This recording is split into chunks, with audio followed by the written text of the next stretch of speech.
Good evening. It was a dramatic move. Around 15 federal agents entered the lobby of Alan Stanford's office in Houston today and charged Texan billionaire and 3 of his companies with massive ongoing fraud. Stanford became an international figure in the cricket world following his private 2020 competition in the Caribbean. The U.S. Securities and Exchange Commission accused him of fraudulently selling $8 billion in high-yield certificates of deposit, an accusation Stanford denies. Here's Peter Marshall.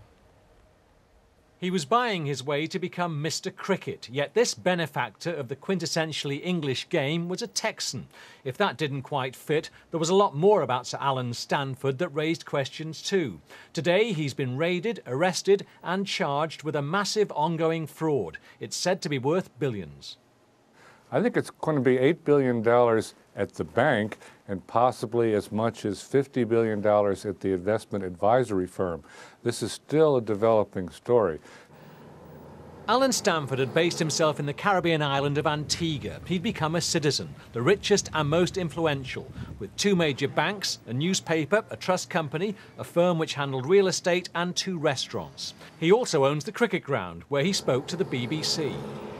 This had been mowed down, and some of the taxi guys were playing cricket here during their lunch break. And I came out here and I stopped in 1988, 20 years ago.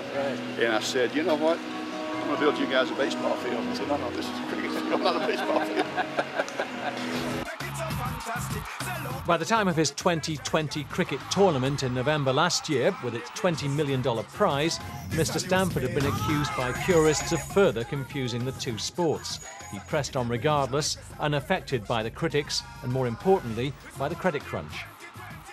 It's not affecting us at all. First of all, our business is wealth management. We run about $55 billion globally right now, which is a private group of companies. Our revenue and financing sources are internal, so we don't use credit markets, so that's not impacted us. And what credit we extend, we do on a cash-secured basis with clients on cash, 80% of what they keep with us, same thing with credit cards, et cetera. So for us now, it is almost the best of times.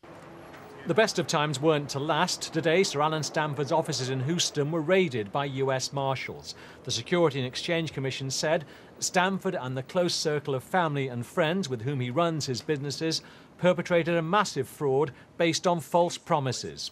We're alleging a fraud of shocking magnitude that spread its tentacles throughout the world. It's going to be on the same order of magnitude as Mr. Madoff.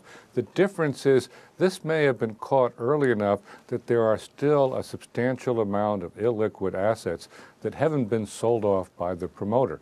He has apparently taken liquid cash from investors and invested it in real estate, private equity funds, and other illiquid investments.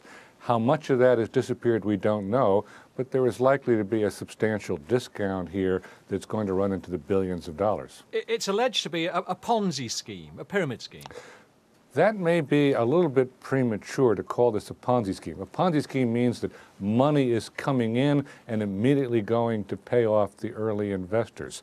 It's possible here that most of these assets will be found to exist, but to be illiquid and to be valued at a much greater discount than what the investors expect. The Stanford International Bank in Antigua had been paying an improbably high rate of return, 5.5% on certificates of deposit, CDs. Now, the American rate on comparable CDs would be around 3.2%, a huge difference requiring extraordinarily profitable investments. Stanford himself had accrued a $2.2 billion fortune that dwarfs the GDP of the island. In gratitude, at the request of Antigua's government, 3 years ago, Alan Stanford was knighted. He landed on Lord's last year, a moneybags who might have seemed too good to inspect too closely. Cricket and other investors may be regretting that. How many more of these characters will there be then? We've had Madoff, we may now have Alan Stanford. How many more of them will there be? You know, Warren Buffett has this wonderful phrase. He says that you don't know who's been swimming naked until the tide goes out.